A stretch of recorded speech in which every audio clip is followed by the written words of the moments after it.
All right. Well, good morning, everybody. It's the old dog and his buddy Reekay. So we're just Hey. going to sit here and have a conversation, and then you guys can listen on in. And I'm going to do my best to ignore all comments. No, we were just talking about before the stream here. We were talking about this one world order, if you will, with digital currency and all that kind of stuff.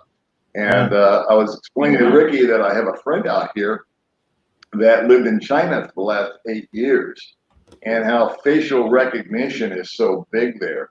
And you actually get what's known as a social currency. And they gauge you, the algorithm picks up on your facial expressions, what you buy, what you eat, if you smoke, if you buy a beer, and you get points and credits and whatnot. We were talking about how scary that is. So I don't know. Maybe you guys got some some feedback on that. What do you think, Ricky? Yeah, I think it's. I mean, I could see the benefit. Again, there's the pros and cons, but in here the stakes are much higher because let's look at some of the pros. If you know where everybody is at, I mean, what's one of the most frustrating things is that a crime, like a murder occurs. They've got DNA tests. They know who the guy is. They just don't know where he is. How many murderers and criminals and rapists and whatever have gotten away because we just don't know where they are. So this would really make it easier. Like for instance, in England also the UK has cameras everywhere. I mean, in the parks, every public place. So if they see a crime committed, they can work backwards and actually on different cameras find out where he left that morning, where he lives by just constantly going backwards in the video, the CCTVs. So I see the positive end there. Same thing with tracking down terrorists and drug dealers and whatever. But again, it comes at such a high cost to the rest of us who are, not doing anything wrong. But now all of a sudden, our credit rating is based on how much beer we buy, or because we went to get an appointment with the doctor to get our heart checked out, our insurance rates go up and whatever, that becomes public info, so there's a downside there too. And you get silenced if you're saying something, you got a YouTube channel and you're very political. Well, it's like, okay, we don't like what he's saying about this, so let's tweak the knob and turn off his credit rating, and now he can't take a plane or a bus, whatever. Right. And the currency thing. Yeah, and then the currency. I mean, geez. I mean, like for instance, like if you owe the government money for taxes or whatever, they're not going to wait for you to write them a check or give the account number. They'll just take it. They'll be like, okay, thanks for paying your whatever, and child support. I mean, now there's kind of a positive thing. A lot of guys owe a lot of child support, but man, having the child support garnished, I have talked to so many guys that, they got screwed over in court for a really high child support amount because the woman basically got almost 100% custody. Now, he still has visitation, but she got the majority of custody, which makes in fact, the lawyers do this on purpose, because if she's got 100% custody and he's got 50% visitation, the child support amount is much higher. So what happens is these guys eventually get garnished to the point where even when they have their kids, they can't afford to take them anywhere.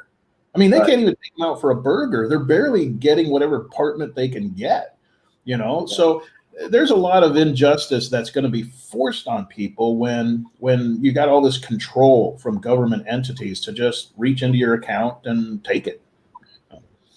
So I don't know, pretty weird stuff. So what's going to be the latest and greatest with your channel? For me, I don't know. I just make it up as I go. I did do a news thing here last night, just kind of like the highlights of the news for the week. I'm trying to do that at least maybe once or twice a week, because here's the thing that I realize is that the news that you and I, we kind of keep our pulse on it. And it's like, we're tapped into all these different Philippines news sources. Most of the guys back home, unless they've really gone looking for it, they're not going to hear it on the nightly news in the United States or Canada or whatever. You know, they only mention Philippines if it floods over and they only talk about it for like 10 seconds. And so they're not getting all of these other articles, you know. So that's why on my community tab and maybe once or twice a week, I'll do a video about the latest news. But you know, again, this is why I got my virtual beach here because I can't go anywhere, you know, really not beyond the barangay.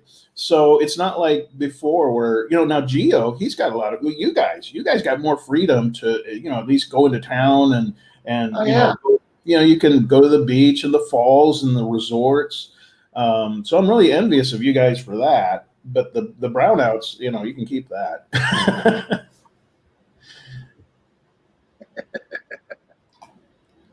The good news is, where I live is he's got a generator. Oh, good. So, you know, if it gets really, really rough,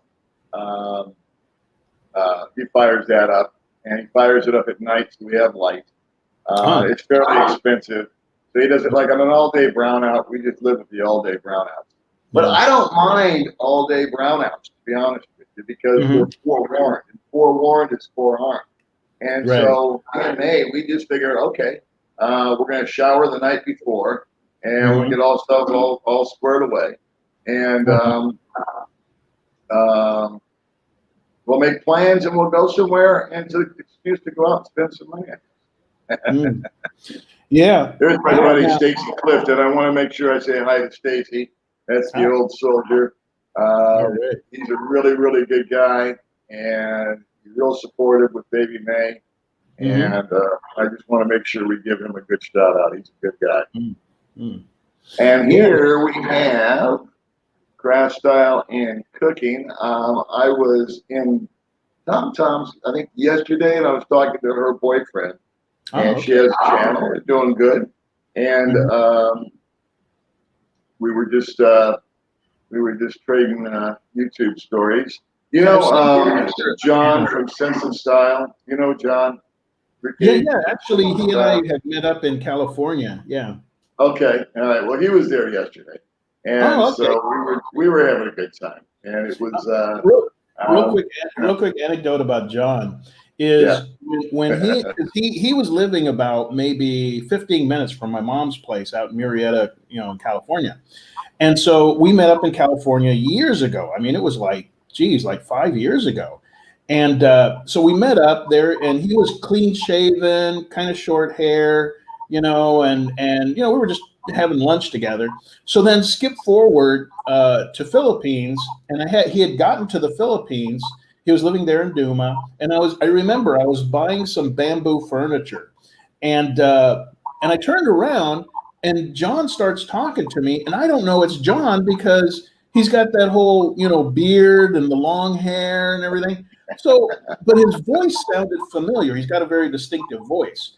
So we're talking for like 10 minutes or whatever. It wasn't until he walked away and I was like, oh, that's John. You know, I totally didn't recognize him because of the long hair and everything, you know. So yeah, it was kind of. I totally dig his channel too. I mean, he's just funny, you know. When he goes into some place, he asks questions, and he has absolutely half the time he has absolutely no clue as to what he's doing, and it's just funny because it's like a picture of what it's really like to walk into a hardware store. And you know, he'll pick something up and go, well, this is 10 pesos. I wonder what the hell this thing is. And that's exactly what I do. When I walk in, I go, you know, I'm lost. You know, I'm looking for a widget, and what's this thing? And he just does that live, and I get it. I don't know. It's just very funny. And the questions that he engages. And he went to a motorcycle shop, Rusi, and the sales girl's name is Really. Oh, and so it sounds like an Abbott Costello bit getting ready to launch. We had a good 20 minutes of going back and forth with a woman's name of Really. Really? You can imagine where that went. Oh yeah. So I have a question for you too. Now your girl Yeah. has a channel, correct? Yeah, V, everything with V. Yeah. Okay. And so my girl has a channel. And hmm now, what is your take on that? It seems like everybody that has a girlfriend has started them a YouTube channel. What is your take on Well, to me, it's a matter of, because obviously not every girlfriend of an expat is doing a channel for the same objective. Now, some guys are encouraging, or maybe the girlfriend wants to do this channel with the objective of, hey, I could start a channel, make some money just like you do. And again, it's not like we're talking about right and wrong. There's nothing wrong with that. So they help them to do the technical part, and then pretty soon they're off and running. And that's the goal, is to get that? monetized and do some affiliates, and and there's nothing wrong with that. Make a little money. But for others, the objective is they're just creative and want to do something, something fun. I mean, they love being Yeah. on TikTok, they love being on Facebook Live. And like I told them, an ex-girlfriend of mine, I told her, why are you like basically giving away all this Facebook Live footage when you could do the same thing on YouTube and start building up some view time and eventually get monetized? And Right. it took me like 3 years to convince her to start a channel. But so there's a desire for Filipinas not only to be creative, but just to be seen. They just love being on Yeah. camera, Yeah. and Yeah. so so there's those two motives. Is some do it just for fun, it's just a natural thing they like to do, and others for the money, and maybe a combination of both. um, Uh-huh. I know with V, I never brought it up. I really was predispositioned. I didn't want her to have a channel because, again, we've got all these, immature little idiots out there. So Sure. I really didn't bring it up to her. Now, one day she just told me, she goes, "Oh, I set up a channel." I mean, all on her own. She set up her own channel. So Yeah. when I saw that she was committed to it and putting out some videos, she would show them to me, and she's like, "Well, what do you think?" And I told her, I remember the first video she did, we had walked from LaGuardia over to IT Park. 80% of that video, it was totally uncut, no real editing. 80% of that video was walking and looking at the sidewalk. Not even the view of the horizon or the buildings. It was just watching the sidewalk go by because she thought it made an interesting visual. And I said, yeah, it's an interesting visual for like 3 seconds. So I helped her with just the concept of editing. Yeah. And so when she re-edited that 18-minute video, it was actually a 4-minute video of stuff that was worth looking at. Yeah. So Yeah. Sure. so it's been a neat progression to see her now. She is like as meticulous as I am. She'll like down to the last frame, like, okay, it's got to be here. So she's having fun with it. She's having Yeah. fun. How about May? What's her whole take on doing her channel? How does she feel about it? How does she approach it? It was really strange because when we were first dating and all that kind of stuff, she did not like the fact that I had a YouTube channel. She did not like it. Yeah. She's very possessive, and very All those Filipinos are going didn't to see want. you. Yeah. And she kept saying, "Well, you're too famous," because people would say hi to us, when we go out. Yeah. And every time she'd go, "Oh, well, you're really famous, aren't you? Huh? You're really famous." And I go, "No, I'm not famous." And she said, "These guys are local, they know me." And Yeah. so I kept inviting her to come on the channel, and she's no way, no how am I going on that channel? Super shy. And then, so no matter what I said, and my feeling was, I said, "Listen, I think you could do really well with a YouTube channel, and let me tell you why. I think you've got a great personality. I think you could do cooking, you can do adventures, you can do all this, you can all do that. But my primary objective was, at my age, I wanted her to have an income stream. You know what I'm saying? It's impossible unless I marry her, take her to the States, we live together for 5 years, and go through all this hoopla for her to get my benefits. And so that's just probably not going to happen. And so I said, you know what? It's one thing. It's all great and groovy when we're living here, and I help her with, I get money from YouTube. I give it to her. She puts it in her bank account. She's saving it to do this and that and the other. But what happens if I die tomorrow? Then what? And where is she? She's right back to square one. And so I wanted it to be a vehicle for her to make money. Anyway, I made my pitch 1,000 times. It got nowhere. And then one of her girlfriends told her it was a good idea. So all of a sudden she agreed. Yeah, now it's a good idea. If the neighbors think it's a good idea, then absolutely. If your significant other thinks it is, nah.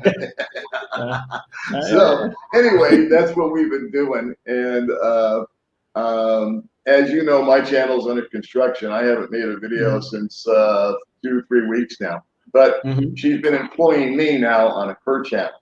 And so she still won't let me retire. She's been throwing me in. And she's been lining up all kinds of interviews with people. And then she has me go in and do the friggin' interview, which is fun. So we're doing a collaboration right now. And I'm really excited about some of the stuff on my channel. Just channel art is exciting me. But it is a long and tedious process because it keeps raining. And I cannot get out to do what I have to do. We've got homebound so much this week. So that's kind of where we're at on that. But her channel's doing really good. Well, that's good. And she's having a lot of fun with it. Yesterday, she wanted to go live just out of nowhere. She says, hey, can we go live? And I said, yeah, I don't care. And so we just went live. And then she put me in front of the camera. And she just kind of sat next to me just because of the English. Yeah. Okay, make something happen. Right. Well, you grazed on an interesting point. We might have talked about it before. I don't remember, but it's the whole issue. Oh yeah, we did. I did. I can't remember if it was me and you. I got the dementia kicking in. But anyways, the thing is the whole issue of security for Filipinas, even when they're married to an expat. Like for United States citizens, I don't know about Canada or Australia's laws. But like, say you marry a Filipina, and then you're thinking, oh yeah, when I die, she'll get my Social Security. Well, if she's done residency, if she's completed, I believe it's 3 years in the United States consecutive living there, then yeah, she'll get it. But maybe some guys here who have been through this process can tell us: is there any circumstance that they know firsthand where the Filipina can get the Social Security without living in the United States? Like is there if you're married, like, is it? I heard one person say, oh, if you're married for 10 years, then she's waived from the residency requirement. But I never saw any verification of that. So I would love to hear from your viewers firsthand, anybody who has, known a guy that passed away and then the wife did get the Social Security, because without that, what happens is, again, they're, like you said, they're just like back where they started, back to square one, and it's again, it's like they enjoy, say, 20-25 years with us, and then we're gone, and it's like now, and especially if they have kids, you pump out a couple of kids, now they're kind of in a worse stage, because now they're older, kind of out of the dating scene, got 2-3 kids and expenses, and no income, Right. So it's a very real situation. So I think, not that YouTube's not the only way for a Filipino to make money, but they're just finding ways for them to earn their own income, whether it's, if their English is really good, they could teach English. If they have some college background, maybe they can do online accounting. There's well, I wouldn't say a plethora, but there are options out there to earn money online. It's just not easy. It's going to take some effort. That's correct. Yeah. So I'm just of the belief that, get it started, and if nothing else, just the concept of being sort of self-employed, because every time I meet a Filipina, she wants to own a business. She has no idea how to run a business, but she wants a sorry store or an okay store or this or that or the other. And the few times that I've engaged that, I've said, well, what's your business plan?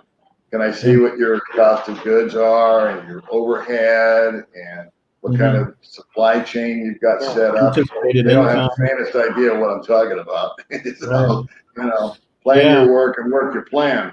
But so right now, what's going on with May is I think she'll do well with it because she's passionate about it. Everywhere we go, I got a friggin' video camera in my face, and I'm sitting there, scratching my armpit, and she's taking a video of it, thinking it's funny. And here's the thing: the guy who, because when I first started my channel, I officially started my channel, I believe it was in like May of 2013 when I was on Behole, and I just started the channel. Believe it or not, it was like 3 months later that a viewer, I forget his name, but I remember what he told me. He asked me, he goes, "So how are you doing on the Adsense?" And I was like, "What's Adsense?" I've been running my channel for 3 months. I was just doing it as a goof, and it was like, and then he goes, "Well," I'm like, "Well, what's Adsense?" And it turns out all I had to do back then was you just had to push 2 buttons. I want to be monetized, confirm. That's it. And now you're monetized back then. So I'm like, you mean I could have been paid for this? So it took me about another 2-3 months to build up enough AdSense that I got my first check for $100. But the thing is, I asked him, "Well, how did you find out about AdSense?" And he goes, "Oh yeah," he goes, "I've got a channel, and I make some decent money on it." And I was like, "Okay, cool. Let me see your channel." He was like, "No." I was like, "Why not?" He goes, "Well, here's what he had done." Now, I don't know if this would work now, but it worked back in 2013. This guy was making money on AdSense, uploading 3 to 4 videos a day, and it was just footage. It was just footage that he would shoot walking around, no narration, no nothing. He would shoot footage of just his living room. He'd shoot 5 minutes of his cat walking around the apartment. I mean, just footage for the sake of having footage. And he would upload it, 3 videos a day, like 6-minute videos. And he was making money because even though the viewership was, like he had hardly any subs, which didn't mean anything back then. Just people clicking on it out of sheer curiosity was bringing him in a decent amount of AdSense. And he had like 2,000 videos. So you start adding up a nickel here, a dime there. He was making some money, Right. That's the guy who got me started in AdSense. Like I said, I don't know if it would work. I think we got an answer to our question here. Let's see. Oh, cool. Hi, Henry and Paul. As far as I know, your spouse has to have 5 years residency in the U.S. An alternative plan to provide income for your spouse could be a life insurance policy. Well, there you go. That was pretty much what I thought was about the 5-year deal.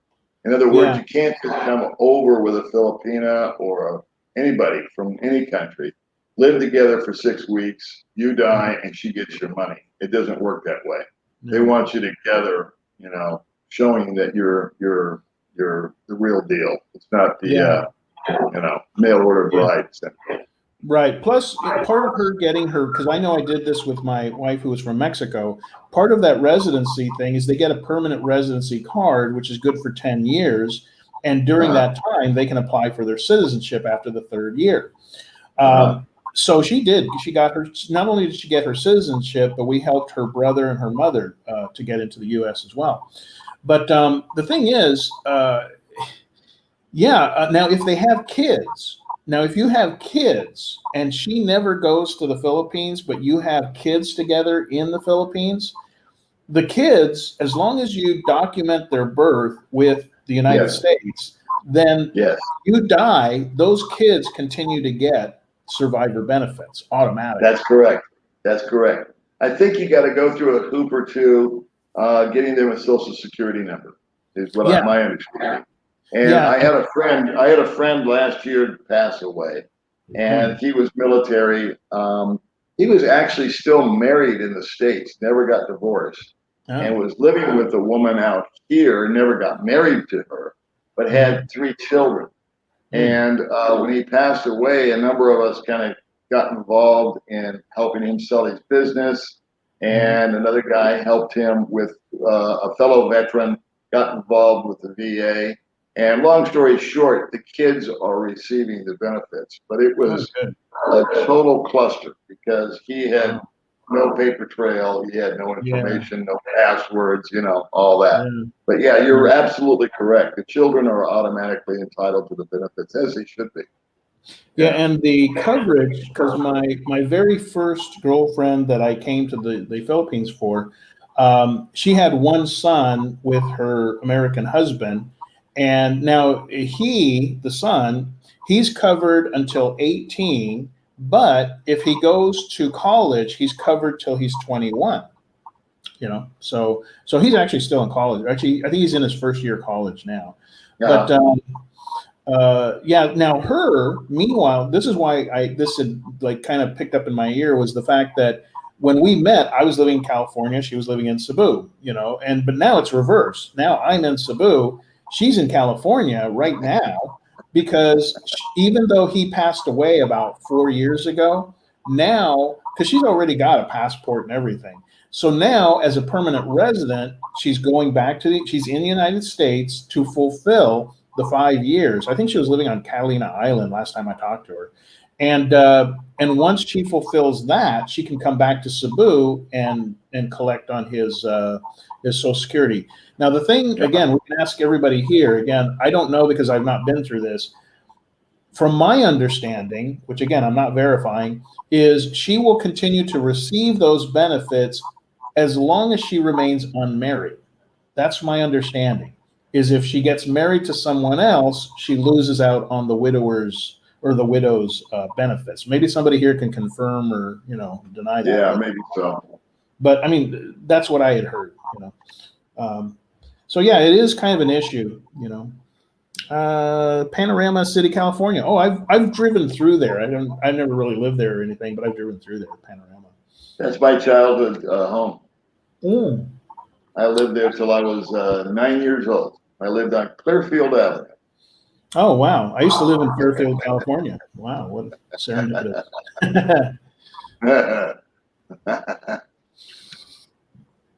Let's see here. So what topic should we attack here? What do you want to go for? Let me take a quick look at the comments here. Yeah, there you go. Let me see. Thailand does what you just mentioned. He has a line or two typed for each video. The rest is oh, okay. Now Catfish. Go ahead and click on that Catfish 1975 guy. Yeah, now that's another, talk about an easy way to make money on YouTube, at least before. Can't do it now. But guys would just create a channel. Maybe some of you guys even have been to this channel. They would just go, to get drinks at the bar out on the patio of the walking streets, the red light district. And while they're having a beer in the evening, sometimes in the day, they just set up their webcam to record just the hookers walking by, the guys, making their, and then they would just post that. No real commentary. No, maybe they might type in something, but for the most part, it's just voyeuristic. What are these people doing here? And they would make a whole channel out of that. Not very informative. You're not going to learn about the visas or anything, but if it's just pure voyeurism, you can watch these people do their thing there on the red light street district. So that's a way. I think the challenge today for anybody getting into YouTube, they're going to succeed nowadays because of one of two things. Either they have a personality that people want to hear from them, they like them, and they want to see their videos, so personality driven. The second is, it used to be that you could get by just on content alone. Problem is, now every travel vlogger out there is talking about budgets and how to get a bank account, how to get a driver's license. So you're not going to stand out that way. So the second way, just my advice to anybody thinking about, starting a channel, is the second way is going to have to be a niche.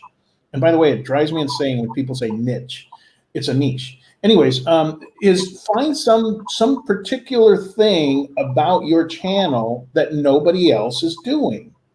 And the simplest way you can do that, I've told people this before, is vlog in the Philippines from a place nobody's heard of. Don't be in Dumaguete, don't be in Cebu, don't be in, I mean, even Moalboal is a little bit, everybody's been there. Go to some place like Toledo or I don't know, somewhere. Like there's a guy who just started a channel. He's out in La Union. I've never been there. I don't know. But he's doing a whole channel from there, is because then it's like my buddy Vern, he's got the channel Hey Vern. He's out in Turkey. And he's been there for like almost a month now, I think 3 weeks. And like I told him, I go, you've got a unique opportunity to be the Serpensa of Turkey. I mean, you're the only vlogger out in Turkey right now. I mean, well, maybe there's one or two others, but I go, this is like, geez, you got to like shuck this oyster, So I go, everything, show the restaurants, the mom and pops places, everything. Do the whole 9 yards on Turkey because it's one of the few places you can go right now. Right. If a guy wanted to travel and do a channel right now, Mexico. I mean, how many? I haven't even looked, but I mean, how many Americans are doing a vlog from Guadalajara or Cancun or Mazatlan or even Tijuana? There's a lot of guys that want that info because there's very few places to travel right now. So I would recommend anybody looking to start a channel, they really want to get into vlogging and travel and all that. Go to a place where nobody's got it covered. Because right now, you type in anything Dumaguete, Lantau Dumaguete. We've all done a video there. Sure. Yeah. Now there's a place where if you go to Turkey, like you're talking about with Vern, I actually talked to Vern before he left. I did a video with Vern before he left, and then Gio did a video with him once he got there. And so, but Vern's in the perfect position to where he can do a budget video, where he can do a tour of the apartment that he's staying at and how much it costs, the restaurants, because I want to know that information. If I'm going to go somewhere, I just might go to Turkey. But how much is it going to cost? Where would I want to stay? Where do I want to eat? What kind of food? What's the medical? So now he can do an informational type of video that we've all beat to death. And you're right, he could do an awesome job.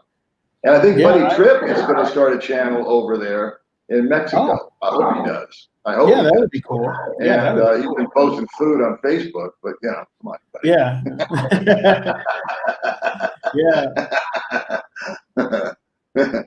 Man, I don't know. That would be cool. The mentality I had about what I was doing, like when I was on Bohol, I would tell myself, I'm the scout ant. I'm that one lone ant that goes out and then later does the trail back and tells everybody, hey, somebody dropped a candy bar over here. Right. I'm the scout ant. And so when I had information on Bohol, like you said, guys felt safe going there because they visually saw what to expect. And next thing you know, everybody's going to Bohol. So then I leave and I go to Dumaguete.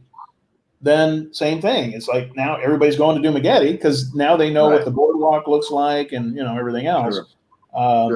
So it's a helpful thing to be that scout ant, to just go out where nobody's really covered it before and just share what's there so people know what to expect. I had coffee with Paul the other day. Paul's Asian Adventure. Oh yeah. And and him and we had a lot to talk about, as you know. And he's going to start doing that. He wants to travel as soon as he can open up. And I said, go do it, brother. Go out there and let's get refreshed. It's been a few years since anybody's done anything like that.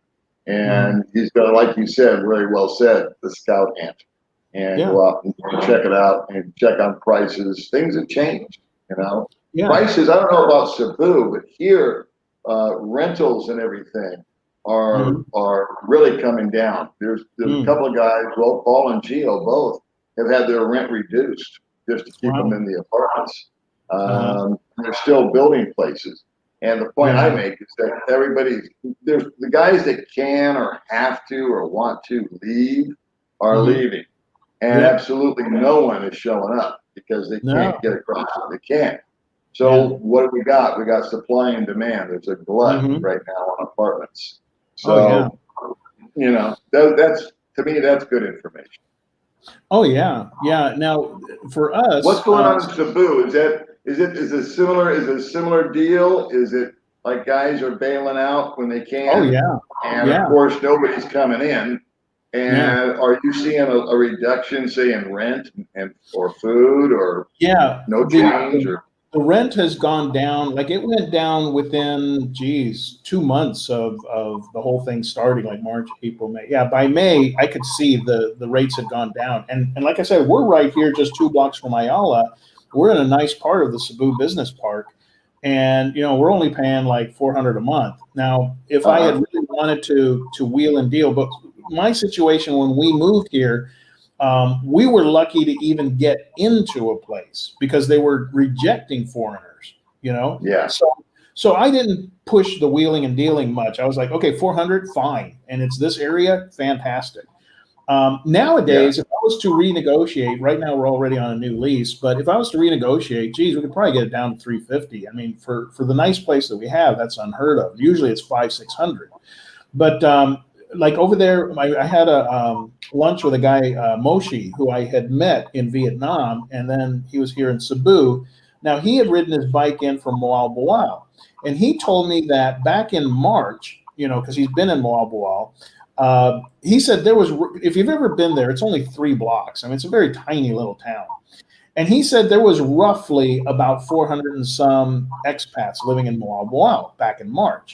He goes, now with all the ones that have gone home or gone to a place they thought maybe was better in the Philippines, he goes, you're lucky if there's like, you know, 50 or 100 expats there in Moal Boal. You know, the married ones.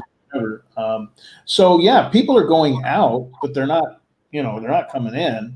So now here's the interesting thing for us is we don't have, there is one mercado that is like maybe 6 blocks from here, but we can't get to it without a lot of hassles because it's on the other side of the other barangay. And it's an area that has really high COVID counts. Whenever you read those articles that Cebu had way more cases, that's one of the places. Yeah. So I don't really want to go to that Palenque anyway, but our only place to get groceries and vegetables and stuff is at the grocery store at the mall. Now, our biggest expense aside from lodging is food. You know, I don't know how it is there at Hypermart and the Robinsons, but here, you know, we go to the Metro. I only go to Rooston's if I need something specialized, you know, like Alfredo sauce or something. But over at the Metro, I mean, we go to the grocery store often because we eat lots of fruits and vegetables, and we either eat them or they spoil. And the thing is, yeah, we're paying, I wouldn't say it's American prices, but it's pretty darn close, you know? Really? I mean, it'll be like $6 for a jar of peanut butter, you know, or it'll be like $8 for a box of cereal. I mean, you know, Americans. Wow. I mean, it gets, you know, sometimes I'm just kind of like, really? You know, what was it I was looking at? I think it was Jell-O pudding, you know, and it was like $2.75 for the little box to make Jell-O. And I was like, what happened to my childhood? This was like 10 cents a box when I was a kid. Yeah. You know? So yeah, the vegetables, you know, it's like I picked up an ear of corn. One ear of corn, it's got the what do they call that? The husk on it, but they still wrapped it in plastic. and for like one ear of corn, it was like $1.30.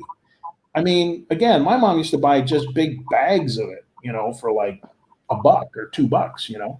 So the price of fresh vegetables, even meats, especially if it's beef, I mean, a lot of this stuff, it's not cheap. I mean, there's no way that the Filipino family living on $400 or $500 a month, there's no way that they're shopping in the grocery store at the mall. There's just no way. You know, No. even the dried fish and whatever is like $1.06 or actually 160 pesos, so like $3. You know. Hey, I got a special comment for you. Yeah. Just turn on my pewter and there. Hey, bud, man, we got to get you on screen, man. Man, good to see you there. All right, cool. Yeah, actually, somebody was asking me about, or we were talking about just, you know, longtime friends that I've had in the Philippines, and it's interesting because I can pretty much say that all of us, you know, we've had a pretty active lifestyle, you know, when it comes to dating and all this, and I always put Bud up there at the top because I don't know if everybody knows this, but ABS-CBN, I believe it was them, did a whole like TV series thing about Bud and how he met Gloria. It's on television. You can see a copy of it there. It's a movie. Yeah, it's a movie of how Bud and Gloria met. I mean, Yeah, how the awesome love is story. that? And here we are. I think it's been about 35 years later, and he is just the most solid guy. Here they are, still together. You know, just really, he's out there helping the kids. He talks to them. You know, Yeah. I've seen him. You know, he's out there speaking in Tagalog with them, and he knows their names. He's giving them flip flops and sandwiches and bottles of water and joking with them. I mean, really, I can't think of any other expat I know that is in that class with Bud Brown, really, you know. No. Bud's got one of the best channels out there.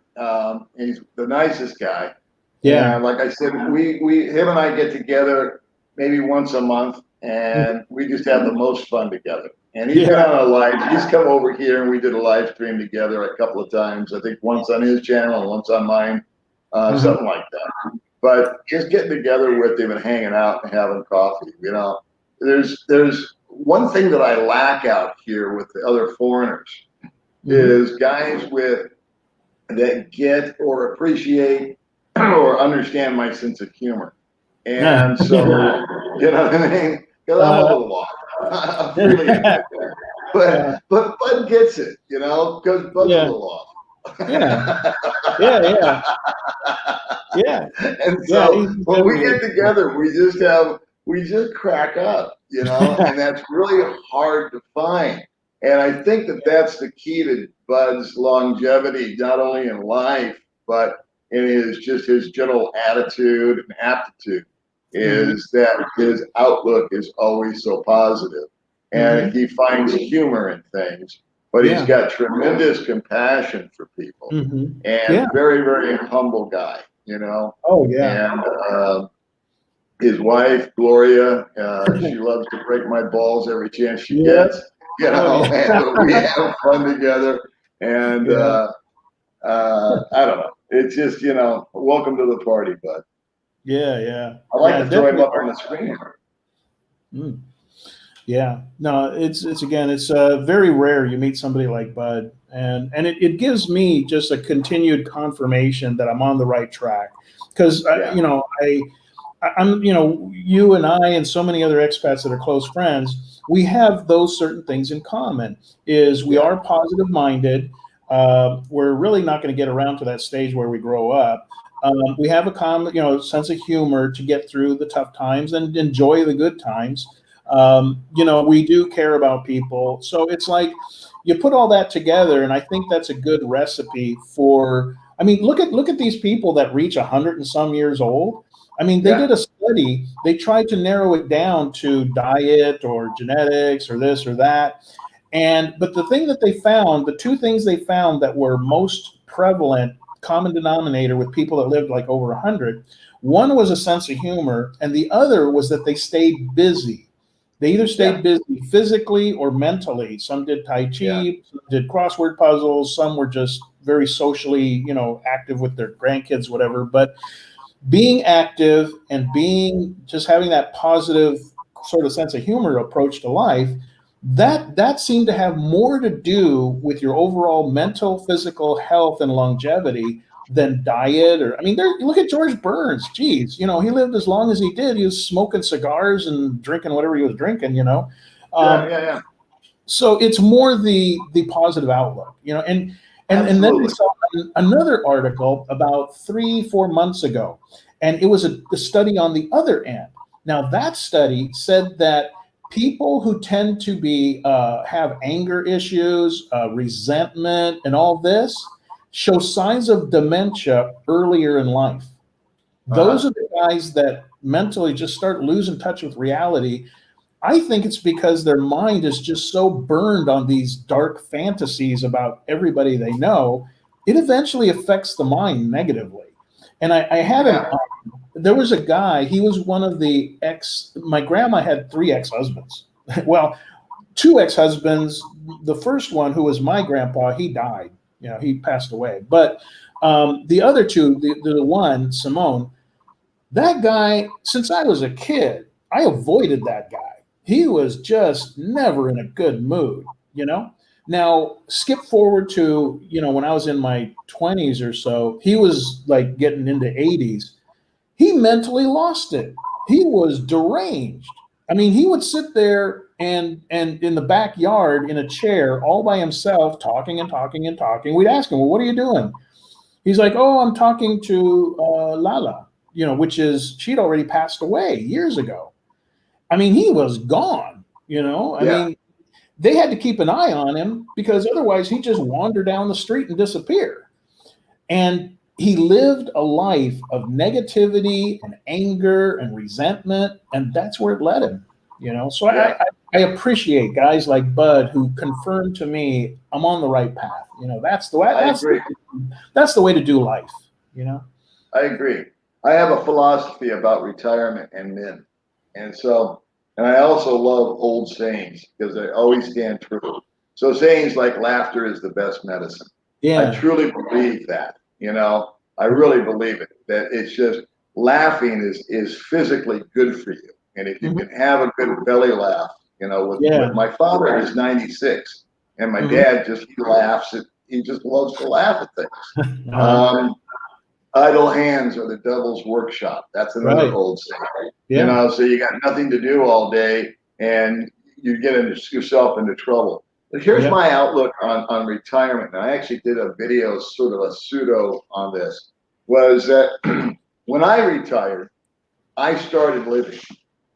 And Mm. that's when life began for me. Because before that, all I did was work for somebody else, made Yeah. them a lot of money. I got a Mhm. little piece of it.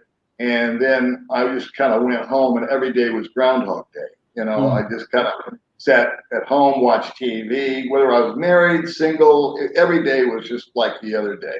And Mhm. when I got out here and I retired, I started to get out. I started to do things. I started to explore. I had a purpose. I had a meaning.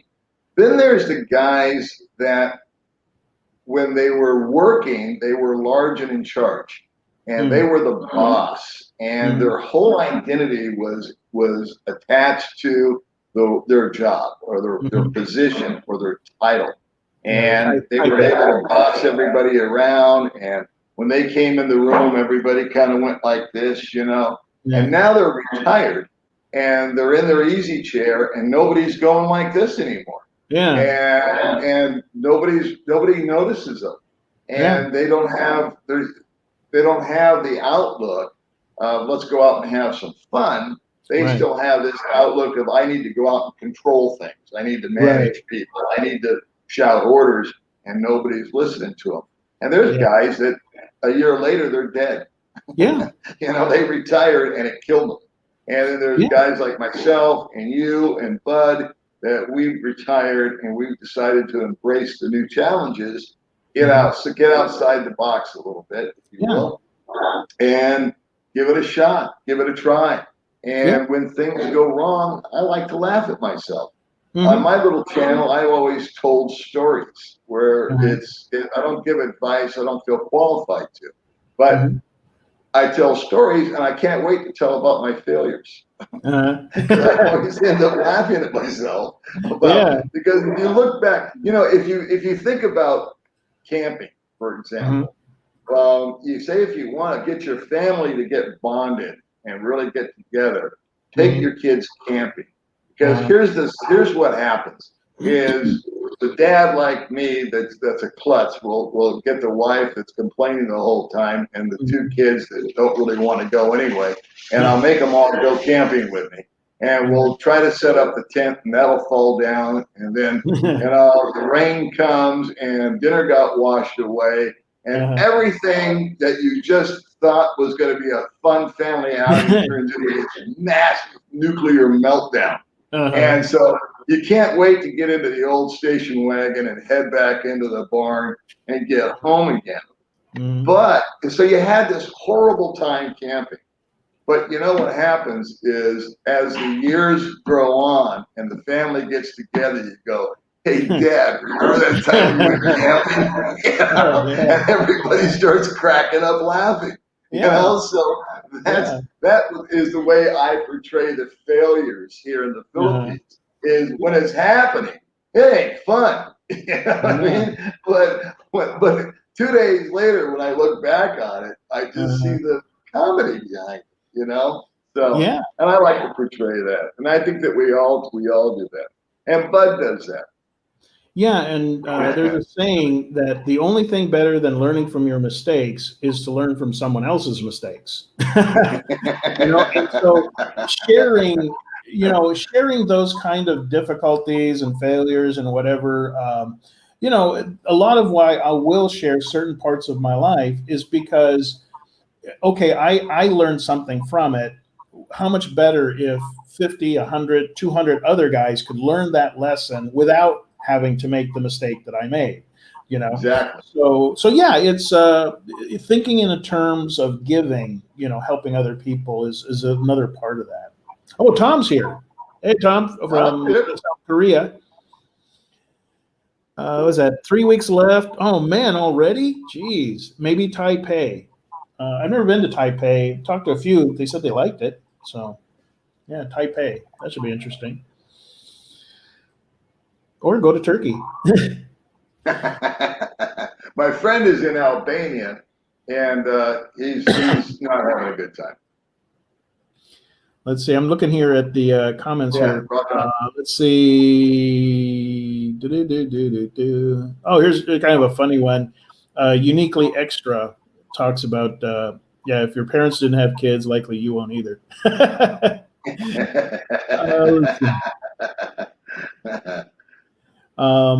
What else is it? I've heard younger girlfriends. Oh, okay. Here's one from David C. If you scroll up a little bit. I heard having younger girlfriends is the secret to old age. Michael Douglas, Hugh Hefner. The other secret is to not have too many ex-wives. I think George Burns was the one who said, you're only as old as the girl you feel. Something like that. You know, you're only as old as the woman you feel or something. But I would say that there is truth to that. It's not for everybody because being with a younger woman, you've got to be at some level kind of a high energy person. Not that you're constantly jumping around, you know, rock climbing or anything, but you've got to be able to have that same, you know, sort of quick sense of humor and you got to be willing to get off your butt. And it's like, because they're full of energy. It's like, you know, hey, let's go to the sky deck. Let's go for a walk. But you got to be willing to do that. You know, you got to have that energetic sort of mindset. You know, you got to keep up. You got to keep up. Otherwise, what happens is they slow down, you know, to accommodate you. And that's a bummer for them. That gets boring. So if a person is of the personality that, yeah, sure, I mean, it looks like it might rain, but sure, let's just go. Let's take a walk. Let's take the umbrella. Let's go. You know, when you're up for that, like me, I used to take my girlfriend, like it'd be like 1 o'clock in the morning. And I would be the one telling her, hey, you feel like ice cream? Because 7-Eleven was open there on the boardwalk 24 hours a day. So it's like, yeah, okay, we jump on the bike and we go into town, we get some ice cream, walk the boardwalk, you know? And so if you have that energy, being with a younger woman, it can make life so much more exciting and fun and all this. But for the guy who is not like that, it will drive him insane. You know, and her. I know a guy. Now, this is an extreme case. Buddy of mine, you might have known him. He's not in Doom anymore, but years ago, buddy of mine, he was, I think, 62. 62, right about there. And his wife was 18. Now they met when she was like at the tail end of 17, and then they started getting to know each other. She had her birthday, and then like by the time that she was still 18, they got married. So we're talking a huge age gap, like a 45-year age gap. Now the thing is, again, it wasn't so much like I don't know. Well, I'll just say this: what ended up happening is he's into his 60s. He was thinking we're going to stay home. You know, she's going to cook and this and that. Now she's just getting out from under the wing of her parents, and it started to all fall apart. You know, she was like, well, let's go to the Why Not. For those who don't know, Why Not is like the club there in Dumaguete, nightclub. So she's like, well, let's go to the Why Not. So at first he would go and he's like, I can't stand this. The music's too loud, blah, blah, blah, blah, you know. And so finally he said, well, okay, no more Why Not. And she was like, no, I want to go to the Why Not. So it came to this agreement, okay, we'll go, but I'm going to be there with you until we come back. So he's sitting there like a grumpy bump on a log, and he got tired of that. So then he ended up having some health issues, had to go back to the States. Well, she still kept going to the Why Not. You can tell how it went from there. You know, I know exactly how it is. Barely turning 19. She's at the Why Not. She's hot looking. Husband is far away. It all went to crap. You know, so you gotta. Not everybody can handle being with a younger woman. You have to kind of be ready and geared for that. Otherwise, it's a complete nightmare. You know. Yeah. I think that some guys get bothered with the age gap thing just because of the optics. You know? Yeah. But again, it's so much attitude. There's into the relationship. So May and I make a really good blend because she's 35, I'm 65. She's been there, done that, you know, if you will, teenage years and everything. And so she has absolutely no interest. I have to drag her out, you know, to go to social stuff. She's a homebody, you know, she wants to play with her garden. She likes to stay home. If it's raining out, it's just me and her and the Netflix. She's a happy camper. She loves to cook and take care of the place. And I'm the one that's saying, hey, let's go. Let's go here and there. Now, she loves the mountains, so we'll go for a scooter ride. And, of course, she likes to take selfies and pictures and all that. So, you know, we're both very, very compatible as far as that goes. And as far as the Why Not deal, her and I have been there a number of times together, but it's just not her thing. And it's not really my thing. That's one of those places where you've been. If you've been to the Why Not once, you've been to the Why Not 100 times. Yeah. You know, it's just it's just loud. It's the same people. I'm not a big drinker. May doesn't drink at all, and so it's kind of a thing. It's almost like Disneyland. You know, my parents used to take us to Disneyland once a year, and me and my sister would be in the back seat of the old cars. It's so excited because we're going to Disneyland, and that's kind of the way we treat the Why Not now. And but that huge age gap thing, I don't see that even.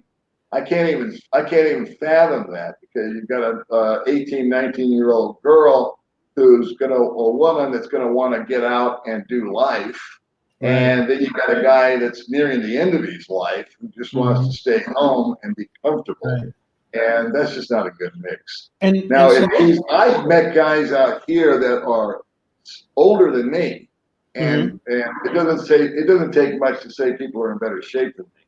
But I think these guys, I know a guy that is in his 70s that looks like he's about 45. Wow. And works out, does this and does that. And so there's a great combination for a 25-year-old woman and this 70-year-old guy because he's as ready to rock and roll as she is, you know. Yeah. But you can't expect these poor girls. I've seen it. I've seen guys that are just fuddy-duddies, and they want to just stay home They want to just eat they're worried about their stomach, and they're worried about their next pain they're going to get in their back or their knee. And that's all they focus on. And how fun is that? You know, it isn't. And they got this 22-year-old girlfriend, and she's had 3 weeks on the couch, and she's ready to go. So I don't see that working. You know, and you can walk down the boardwalk on any given night because they have like places to drink out, you know, visible outside, like outside the Why Not, there's tables there and whatever. And here's a scene we've all seen is, you know, you got maybe a table of expats, and then they've all got their 2, 3, or 4 girlfriends matching there at the table. And the women are there on the phone just playing some game or something, or looking at Facebook, waiting for hours. And, you know, they got to be bored out of their mind. You know, I see it. You know, to me, it would be better to just say, tell you what, I'm going to go meet with the guys for 3 hours. You and your girls, why don't you guys go do something? You know, absolutely. Better than having them just sit there bored out of their skull. You know, absolutely. I always have empathy for the girlfriends in those situations, because I will see like you're saying, the 4 or 5 guys sitting around, they're slamming beers, which is their bliss. That's cool. Go ahead and slam your beers. I'm not judging, man. Do what you want to do.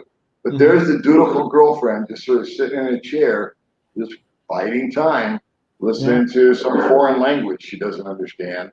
And I just don't know. I think guys, you know, like when I came over here, I didn't really have the girlfriend thing was not the foremost thought in my mind. I just didn't want to work anymore. I just wanted to live someplace cheap where I could hang out and get by on my Social Security. And so the only 2 girlfriends I've ever had have been May and another girl. And both of those girls were introduced to me.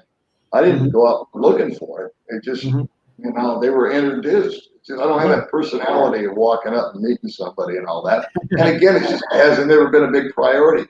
I think a lot of guys would be happier over here if they just stayed single. It doesn't mean they can't go out and meet, but you don't necessarily have to have that significant other like you've got with me and I've got with baby May. We happen to be very blessed in that we've found women that we're very compatible to, and we get along with, and we hopefully enhance one another's life. You know, I was thinking about that when you were talking about grocery shopping there in Cebu. It took about a year, but May figured out where the best place to go to buy everything that we possibly need. So we don't just go to Hypermart and do our shopping like we did in the beginning. Now we go to Hypermart only to buy chicken. You know, and cleaning products. That's it. Yeah. Because when it comes to anything, you call peanuts, bananas, rice, she's got the spot. And if we're going to go buy fresh vegetables, she just says, no, we're not going to Valencia. They're triple the price. And we just do this whole circuit one day. And we just fill our bags of stuff, and it's like half price. You know what I'm saying? And so we're blessed that way. But that's one of the things that she's very conscious of, is she knows the value of a peso because she never had one. I mean, she you know, when she made one, she had to hang on to it. Yeah. I am fascinated, not fascinated, but I guess I don't even know what the word is. There's going to be this massive baby boom hitting the world, especially the Philippines. And there's just going to be this plethora of single moms running around. Yeah. And I'm just kind of wondering what the repercussions, if you will, of that are going to be. You know, I know that the online dating deal is going to just blow up. And I just don't know. I don't know. I know it's not that healthy. I know that the kids usually suffer through that kind of stuff. I know that parents get burdened with the kids. I know that the women are now going to start making choices that maybe they weren't considering making prior to that. What kind of spin do you think? What do you think about that? It's going to be, I mean, the same limited options that it was in the past. Some of them will become an OFW. They leave the kids with the grandma and they go to school and they either get a job there in the Philippines that pays something in the city. They work a data call center or teaching English, whatever. The other ones go OFW. The other ones just say, hey, I'll just find me a foreigner, marry me a foreigner and problem solved. Yeah. Some of them are going to go, well, my cousin makes money dancing on a pole and going home with strangers at the end of the night. Some are going to go that route, but there aren't a whole lot of opportunities, so what's going to happen is all of those options are going to get flooded, which means the pay wage is going to go down. So yeah, except for maybe OFW, maybe they'll still do okay on that route, but it's not going to be good because there aren't enough foreigners. Even when they open up the borders again, you got literally just millions of these single mom Filipinas. There's like, maybe 200 to every single foreigner, so there's just no way, they're not going to all snag a foreigner. So they're going to have to go these other options. And like you said, it's probably not going to be good. Let's see a comment you got there. Oh yeah, hit the like button. Cool. 249 people. All right. One nuanced distinction I wanted to make about the guy that I mentioned, that he was like in his 60s and she was 18, they got married, is like you said, people have trouble with the optics. What does it look like? And the nuance here is that the reason their whole marriage kind of went on the down, well, it went south, was not so much the age difference. It's that they were not compatible, which is a whole different thing. Again, he wanted a sedentary lifestyle. She wanted to spread her wings and get out. And not just the why not. I'm sure eventually she wanted to like travel and go places, and he just wanted to stay home. So the real issue was not the age gap difference. The issue is they were not wanting the same things in life. They were not compatible. Because you can have an older guy and younger woman. If they want the same thing in life, they're compatible.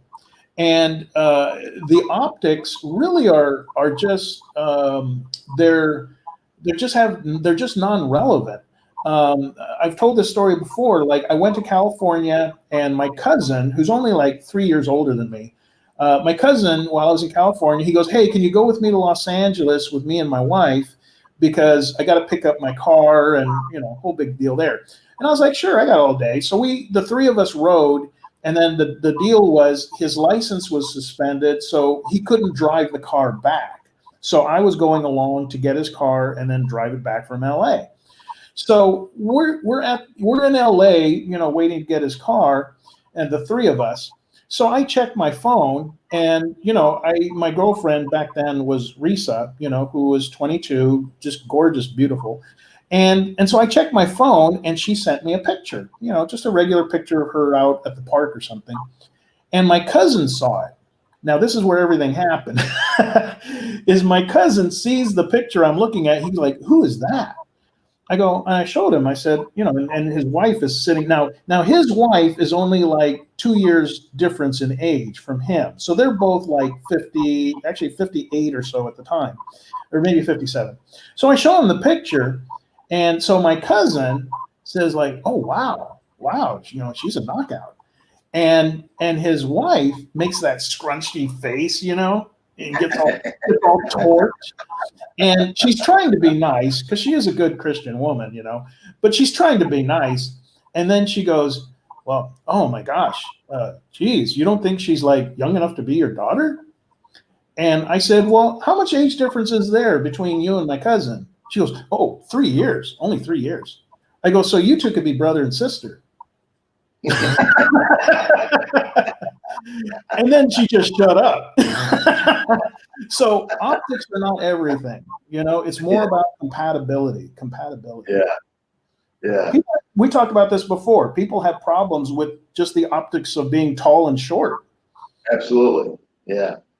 No, I've often thought, people say you got to take maybe to the United States. Well, I would love to. I think it would be awesome to go back and meet my family and stuff like that. But I've thought about, her and me rolling through the mall holding Yeah. hands. Uh-huh. And Oh yeah. I've already thought, there's going to be some little contention here, and Oh yeah. some looks, and there's always that one mouthy guy, Mm-hmm. that has no filter that's going to say something to me.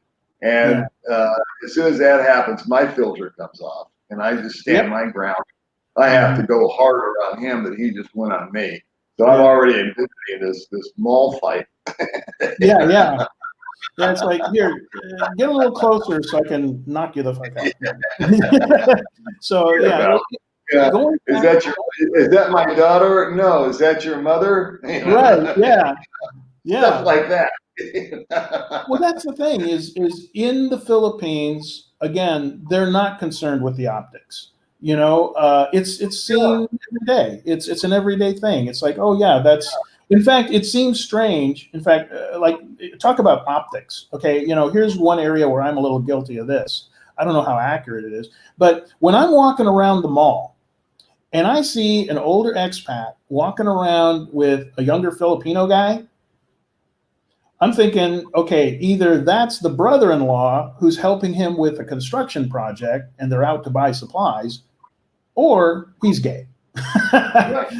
Because we don't normally hang out with young 20-year-old Filipino guys at the mall, and if they're both going in to catch a movie, even more so. So, so optics, yeah, you can make your assumptions and whatever. But again, as libertarians, yourself and I, we tend to look at others and go, okay, I don't care what the optics are.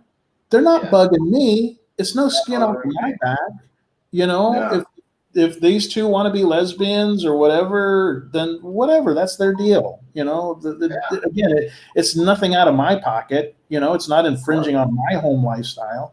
But too many people in life, if they don't like the optics, they really can't reason beyond that. And they make knee-jerk reactions. They say stupid stuff, and that's where a lot of the contention comes from. So, same thing. If V and I were to go walking hand in hand down in the mall over in Temecula, well, geez, everybody would either A, assume she was my daughter, or B, figure out, oh, gee, they're pretty close. That must be his girlfriend. Oh my God, and then they freak out.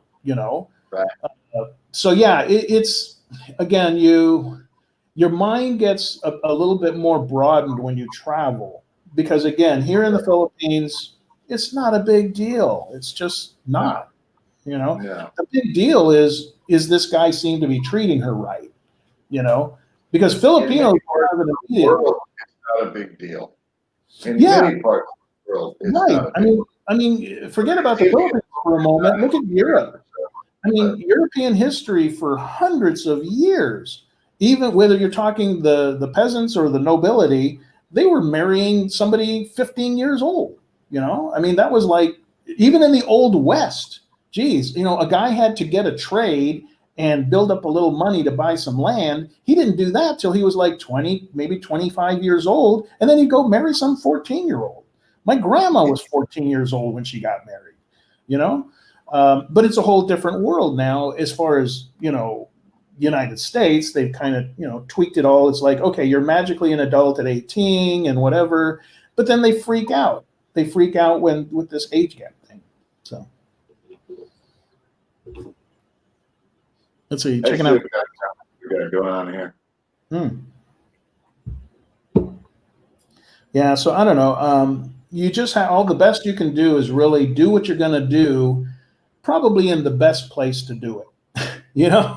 What do you got here? Uniquely extra. Even holding hands, people may think it's your daughter, but who cares what they think? Yeah.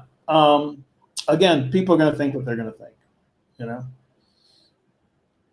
And it's kind of rare. You sometimes you'll see an expat, and again, God bless them if they're happy. But sometimes you'll see an expat in the Philippines, and maybe he's I don't know, like in his 60s, whatever. Maybe he picks a gal who's like a bit heavy.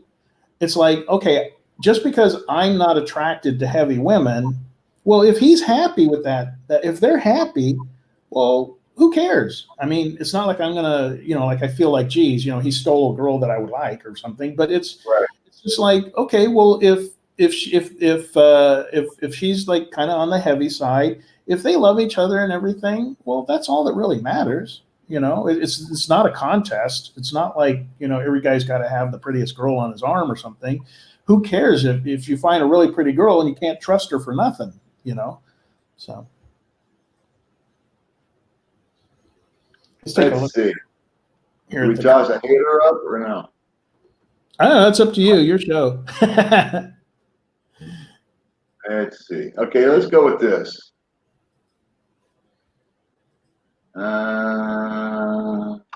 Here we go. Dealer's choice. Perverts galore get real oldies. Now, what do you think about Giuseppe's perception of things? Because I always like to figure out what Giuseppe is doing right now, how old he is, and if he's still wetting the bed.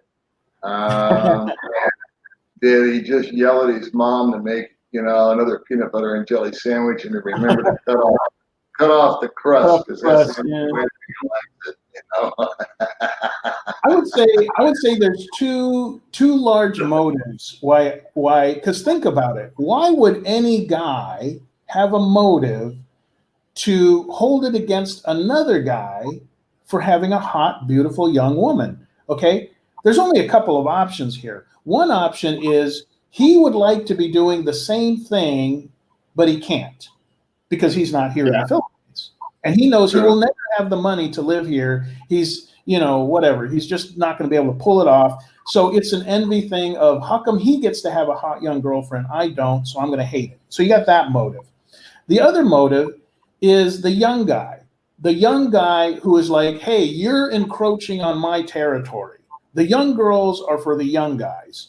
You go chase the old grandmother types, But no, we're here. We got the adoration and love of a hot, young, beautiful woman, and young guys feel like, hey, that now you're competition. Now, in fact, the girls seem to want you older guys. Well, yeah, we're a bit more stable financially, and we've got a lot more life experience than you do. So there's that second motivation. The third motivation are the gays. I mean, really, who else is going to begrudge another guy for having a hot young girlfriend unless he's just gay? He doesn't like women anyway. Well, what I take exception with here is the word pervert. Yeah. I'm trying to figure out what the definition. I did a video one time and the title of it is "Am I Just a Dirty Old Man?" Because I couldn't figure out what a dirty old man was. I know that I was a lot kinkier at the age of 35 than I am at 65. Yeah, you can. I remember I had a lot more drive, a lot more ambition, a lot more focus. I call that the mating season. Between 20 and 30. Between 20 and 30 was mating season for Paulie. I was out on the hunt, trying to find somebody. I was just. I think there's like studies that say that men that age, they have some sort of sexual thought every 9 seconds or something like that. I don't know if that's true or not, but it was just an obsession. I mean, I loved beautiful women. If a Farrah Fawcett commercial came on when Farrah Fawcett first hit the scene in the 70s, and she did this hair commercial, I mean, everything just stopped in my world, And so, but the word pervert gets to me because I could get it. I could see where I would be perverted if I said that I was living here with 2 goats and a sheep, but that's not the case. I have a heterosexual relationship with a woman, and we're in love with each other. She's 35, we're 65. And what exactly is old? I don't get that either. I mean, to me, a 95-year-old guy is old. You're right. And so, you know what I mean? Well, so I got to figure that on Giuseppe here is probably a younger guy and has never had a full erection. but that's just my guess. Okay, we'll move Yeah, on. or never had a girlfriend that was worth looking at. Yeah. And anyway, it's probably time for him and mom to go to get him fitted for some new shoes. Yep. Yeah. One last thing on the, you were mentioning the word pervert. If you look up the definition, it means to deviate. To deviate. You've got congruency, like two parallel lines, where a person's actions are congruent with the societal norms. Okay. Now, when a person is perverted, they are going not just away from societal norms, they're what I call off the reservation. Like you said, if a guy is living with two goats and a sheep, that is perverted because it's so incongruent with what everyone else in society is doing, Right. Whereas, but again, when you bring it back, and if a person was honest with the situation, like this Giuseppe guy, he would have to, if he was honest, he would have to say, okay, what we're looking at is a guy in his 60s with a woman in her 30s having a relationship. How does that qualify, really, to use the word perverse? It doesn't. That rock Giuseppe's world. Yeah. How does that rock his world? Right. And where's the skin off his back for it? What happened, Giuseppe? I don't know. And why are you tuned in? To me, that's perverted. Right. Right. I mean, and you think that there's something naughty or nasty about it, then you have a perverted little mind there, Giuseppe. I don't know. Yeah. And why you after a puppet? I don't know. This is getting weirder and weirder. The more I talk about it, the more concerned I am for him. I don't know. But you know what? I have found that I was right for once. I love it when I'm right. I made a mention the last time you and I took a chicken that a lot of these trolley Giuseppe types have some sort of brain issues. And that's why I was saying I give them a pass, and you say that you're a little harder on them, which is fine. We're two different human beings. But I recently learned that one of the guys that likes to really bash on you actually confessed to having a brain injury. And I said, I love it when I'm right. So I just thought I'd put that out there. Let's see. We got Ash Taylor. Let's see what's going on. Paul and Ricky, when I was in my 20s, I was pissing off old men for having 30-something girlfriends. You can just win something. There you go.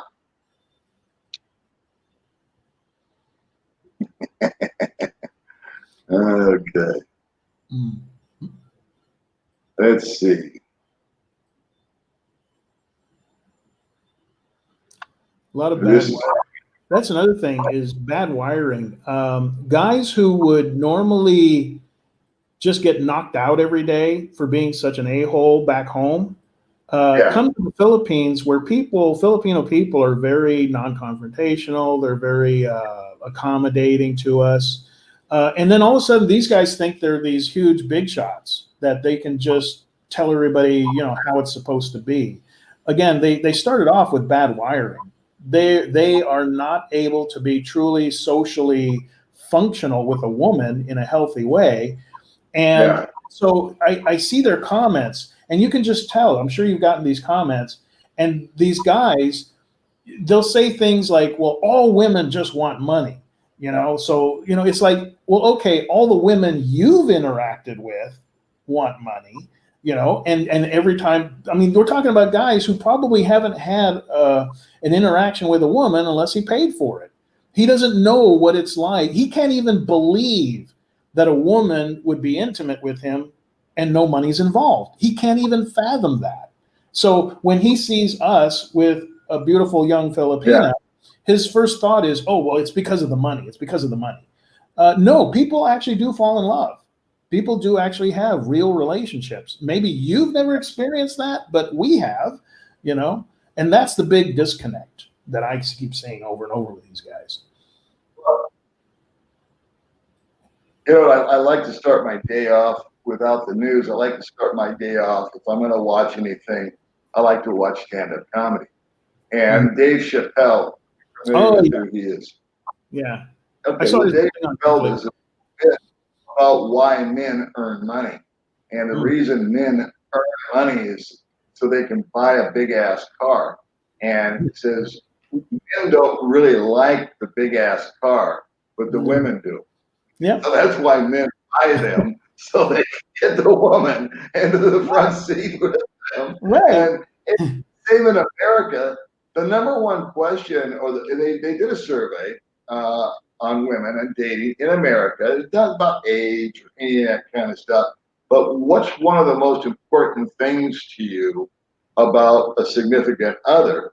And the biggest answer and the most common answer was, does he have a job? Right. In other words, can he provide for me?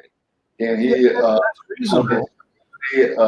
can will there be enough for us to live on? Will I have shelter? Will I have food? And Mhm. so that's a female thing, and that's a natural thing. You Yeah. know, normally the providers and the protectors, Mhm. and the women are the nurturing and more of the emotional side of the spectrum. Yeah. So that dynamic doesn't change. So if you go to the States and I'm on my Social Security, who am I going to? I'm not going to impress an old lady. Right. Yeah. Let alone a 20-year-old. Yeah. Yeah. I Now would here. have to for her sister who hasn't had a date, you know, in 9 years and just got off the ankle bracelet. You know, Yeah. With that the would be one eye that goes that way. Yeah. qualify for if I was to go back. Let's see. Frank says, "I'm not gay, but I love your hair, Paul." You got a good head of hair going there. You can be gay. It's all Yeah. right. Not that there's anything wrong with that. Well, May and I have been May's channel has been all about sexual orientation lately, and Oh. I did an interview a couple of weeks ago with a guy named Andy who's a lady boy, and I've always Mhm. wanted to be a lady boy because I don't know anything about lady boys. I thought it would make interesting content for the channel. Mhm. And this is kind of a funny story. And so I did my interview with Andy, and a lot of guys really appreciated it because they too were curious. Mhm. And ladyboys are a part of the Philippines, part of Thailand, Yeah. and part of Asia. So I thought it was good, inclusive, valuable content. That's my opinion. Yeah. And Oh, go then ahead. I promised that I would do a follow-up with Andy, and I would take some comments and questions, and we would try to answer them. Well, as you know, my little channel's kind of under construction. I'm not making any videos on it, but May's is up and running. So she had Andy over to the apartment, Oh, and okay. she had me do a follow-up video with Andy, and I did that, and Mhm. and it got well received on May's channel. And then Mhm. yesterday we were we were coming home from somewhere Mhm. and downtown Timothy, and we're humping up the hill towards Valencia. And she says, "Hey, we have to stop at the U Wash." And I said, "For what?" She says, "Well, I'm doing an interview," which means Oh, I'm doing an interview because she always right. throws me into the. And I said, "Well, who are we doing the interview with?" And she said, "The lady at the laundromat."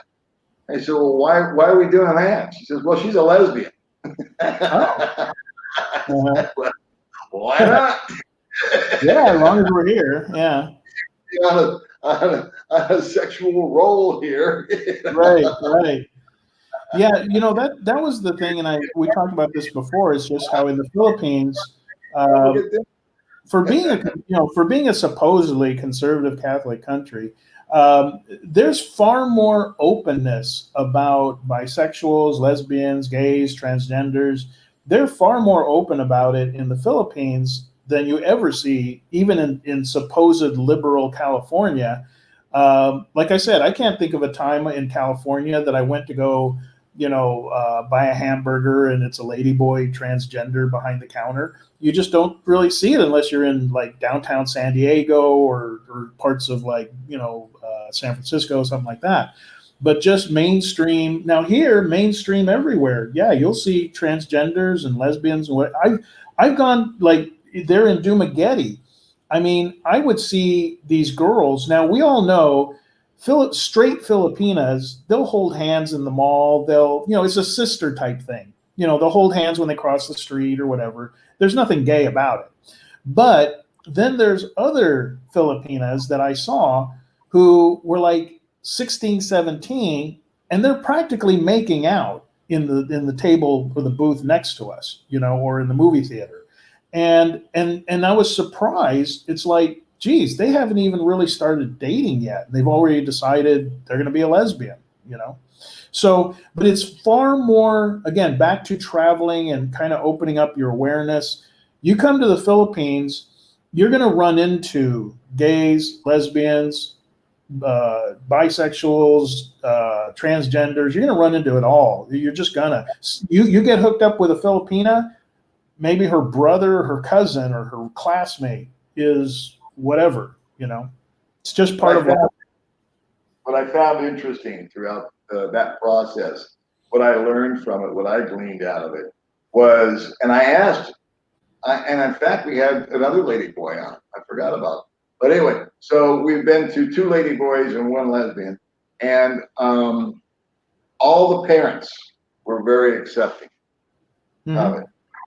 They just said, well, I mean, at first they were like, you sure? Maybe the dad was a little put off by it. And I asked all of them, I said, when did you realize that you're a man and you like other men? And they all, I was surprised. They all said around 5 or 6 years old.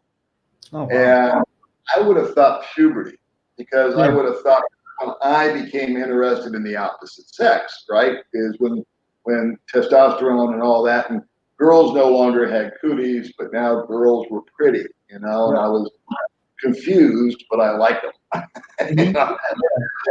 12 or 13.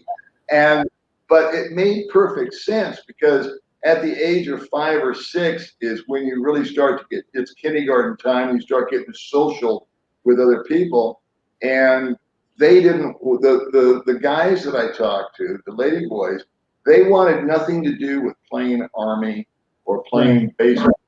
They wanted to do makeup, and they wanted to play with dolls, and they liked dresses. They didn't like,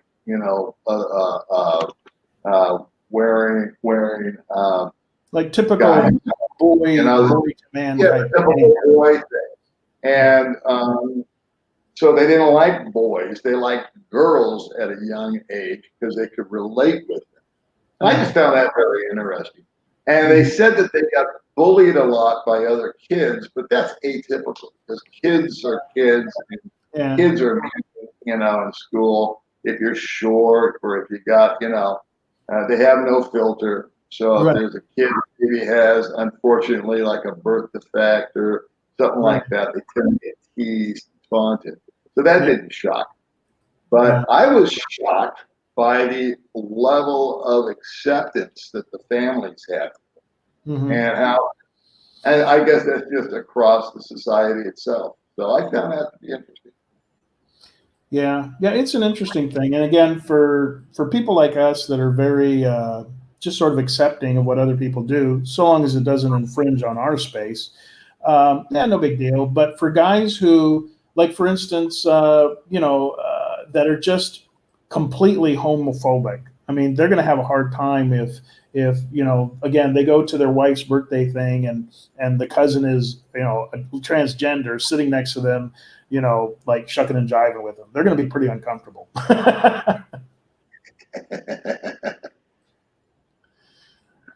Oh, and on a related note, in 8 years, because I meet with, until this COVID thing, I was meeting with anywhere from 1 to 3 expats a week. Like meet in person, have some coffee or some lunch.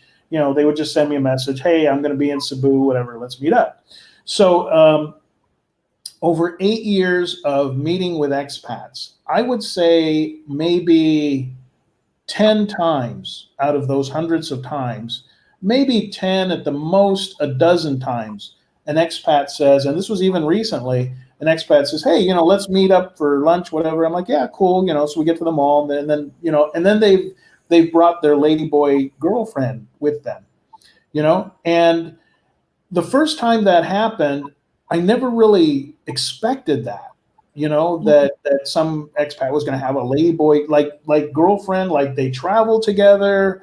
And the first one I ran into, I asked them, I said, well, if you don't mind me asking, I mean, you guys said that you took a series bus from her hometown over to Cebu. I go, did you get any like weird looks because your situation? And they were like, nah, some like young kids made a few remarks. They like to say X-Men or whatever. But they go, no, everybody else on the bus was just kind of like, oh, okay, he's one of those foreigners that likes Bayous, whatever. Nobody cared. Yeah. And I remember when I was in Dumaguete, and at the time I was still with Lynn, and we were there at Pasta King. So we're just the two of us having dinner, and then in through the door comes in these two expats. Now here's what struck both of us really odd. These two expats that came in, they were, older guys, but they were trim, attractive, white collar, wealthy guys. These guys could have any girl they want. And so the two business looking, white collar guys come into Pasta King, and right behind them come these two ladyboys, their dates. And they got the table right next to us. And so, of course, we're trying to be, discreet, but we look at each other and we look at them and we're like, we're trying to figure this out, because these guys could have literally any Filipina in any island they could have. And they're just having this open date, double date with two. Now, they were pretty passable. I mean, they were probably like an 8 as far as a passable goes. But, it just, you run into incidents like this. And again, it's not only are there a bunch of ladyboys, but I've seen the same thing, only twice though, of American women. I'm out at the dance club. This was over on Mactan. And I look over, and it's like this 45-year-old, little bit heavyset, American white woman with her obvious Filipina girlfriend. I mean, they're like making out as they're dancing right next to me. So you see enough of this, and you just go, you know what? Who cares? Who cares? I mean, it's so this woman came here to get a Filipina just like I did, whatever. These rich guys want to date some lady boys, whatever. How does that affect my life? It really doesn't. Yeah. I'm a live and let live kind of guy. And I think that, if you want to date a 21-year-old woman and you guys get along, you should. I think that if a guy wants to date another guy, they should. And as long as nobody else is getting caught in the crossfire, what's the problem? As long as we're not creating havoc or damage or drama in other people's worlds or lives, and no one's getting hurt, no one's getting harmed, and nothing illegal is being performed, who the hell cares? And so, which makes you wonder. I get it, because I get the trolls, and that's why I like to kind of jump on the trolls a little bit, because it's like, well, what are you doing? I mean, what is it? Why does it bother you that I live over here and I do what I do and I'm having a happy, productive life? You don't see what I do on my off time. You don't know. I don't make a big deal out of it, but there's philanthropy involved in my lifestyle over here. I just don't blog about it a lot. Right. Maybe May puts up a little something here and there where we help some kids, but you don't see that. It's because I'm not showing it. And I'm going to go today. And in fact, that's why I'm going to have to cut it off in a little bit. There's a friend in the hospital. And so we are going to have to go pick up money and bail this person out of the hospital today. Yeah. It's going to be one of ours. Yeah, well, that's good. But yeah, you know, uh, um, let's see. What do we got going on here? Hey, Paul, I think Nathan B just called you a Homo sapien. Well, he would be right. Yeah. Yeah. Yeah. I mean, you really got to wonder, you know, again, like you said, you really got to wonder about a supposed straight male who has a problem with another guy being with a younger woman. I could understand if the girl was under 18, then I myself would say, hey, you know, that's not cool. But No, if she's over 18 and she's in fact 22, 23, why are these guys so worked up about it? Really, it's a good question. Yeah. yeah, and here's the other thing too, is that it's like we were talking about before, where the boredom sets in on her part or his part. A lot of these guys are going to hook up with girls, um, and it's only going to last for a week or Yeah. 2 weeks. I went through I had the girl that I was set up with when I was initially here, which was the biggest mistake I ever made, but that's okay. So far. Biggest mistake so far. Here you go, guys. I was told not to do it, and I did it. And look what happened. And then for a year, where I never once approached a woman ever. I mean, it wasn't my thing. And then I was introduced to Baby May. Now, did I date girls off of Facebook? Sure. But I would get together, and I'm 65, and in many cases, they were 21, 22, 23. I would last an hour over coffee and say, you know what, I just don't see this going anywhere. And, or we would go out 2 or 3 times or spend a week or two together. And the same thing, I would always tell them the same deal. I would always say, I am not looking for a girlfriend. I would put that out right up front. I'm not, because I wasn't. And I said, if you want to hang out, that's great. If you want to spend the night, that's great. If you want to go home, that's great. I don't care. You know, I'm just, you know, taking temperatures here, and assuming you're doing the same thing. And I never had any of those issues. But I could spend 3 weeks by myself. I did.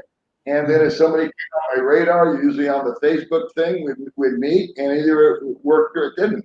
And we've all got the dating disaster stories where you're supposed to meet the girl and she never shows up, and you're waiting around for 2 hours. I know you did a video about that. I was going to actually do a video about that because I had that exact same experience. And fortunately, I saw your video, and it was the identical story. Okay, and no way I can do this video now because it sounds like I'm playing Reekay. You know, I can't tell my friggin' story, my dating disaster. Well, it sound like I'm copying your same exact story because that's what happens so often here. And put it in my mouth and repeated it because I'm on the TV, I'm on my way, I just got out of the shower, I'm almost there, on this, on that, on the other. And I'm pacing around, and I'm right on time, and I'm looking around at all these brown bodies, and they all look alike, and I can't figure out if that's her or that's her or that's her. Now she never left the friggin' house. Yeah. Yeah. The best text I ever got as far as creativity was one that told me, I can see the mall from the jeepney window. Yeah, half hour later, she's like, okay, my sister just got here to watch my kid. Now I can leave. I was like, then how did you see me from the jeepney window? I'm like, gee, come on, just, you know, at least, oh God, get your story right. Yeah. Jeez. Yeah, that'll drive you nuts. It really will. Well, we've managed to bore Charles out of the picture. Well, then our job here is done. I feel like, once again, don't forget to hit the thumbs up, Charles. Right. And subscribe so you can get more of this. You know, don't forget to share and subscribe here, Charlie. You know, when I get a comment, because I have all the comments on approval, and then I approve them through. When I get a comment from somebody and it's the basic negative, you talk too much, or I don't like your show, whatever. I go, okay, well, I'm going to do you a big favor. I'm going to go ahead and block you so you have no reason to come back. I'm not going to aggravate you anymore. That's how I think of it. You really don't like being here? I'm going to motivate you to never come back. You're blocked. I haven't blocked anybody except for obvious trolls, mostly the Facebook, the guys that attack. And I don't mind the snarky comments. They don't bother me. But but when they go after the girls and the kids, I think that's way off base, Yeah. And so those are the guys that, I have a problem. Wait, Giuseppe's back. Let's see. I got to go in a minute.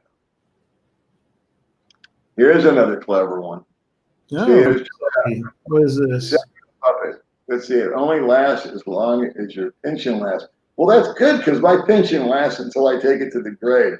But I'm all set, Giuseppe. My Social Security, until they get the death certificate, I'm all set. How about you? Time for another peanut butter and jelly sandwich. And don't forget to off the crust because then you can't eat it. All right. I hope those orthopedic shoes work out for you, Giuseppe. All right, buddy. I'm going to bail out of here. It is 11:45. I think we're going to have to go take care of our little friend that got surgery the other day, and I've got to go pick up some money for her. God bless you. Thank you for being on the channel with me. It's always fun. I had a great time. And we managed to bore Charles and probably 90% of the audience, but that's okay because you and I had a nice conversation today. And were you doing anything else this morning? No. Was I doing anything else? No. Have we talked to one another that much? No. So we're all caught up. We're good. Yeah. And if they want to come along, what kills me though are the guys that say, "I love your videos, but I hate the live streams." I'm thinking, there's Don't watch another story about my live stream. Okay. I mean, if I come across a channel or a video I don't like, I just don't watch it. Solves that problem, All right, Ricky. Thanks, buddy. All right, thanks for watched. Okay. We'll take see care you next time. God All right. bless. Thanks for everybody who came by. You betcha.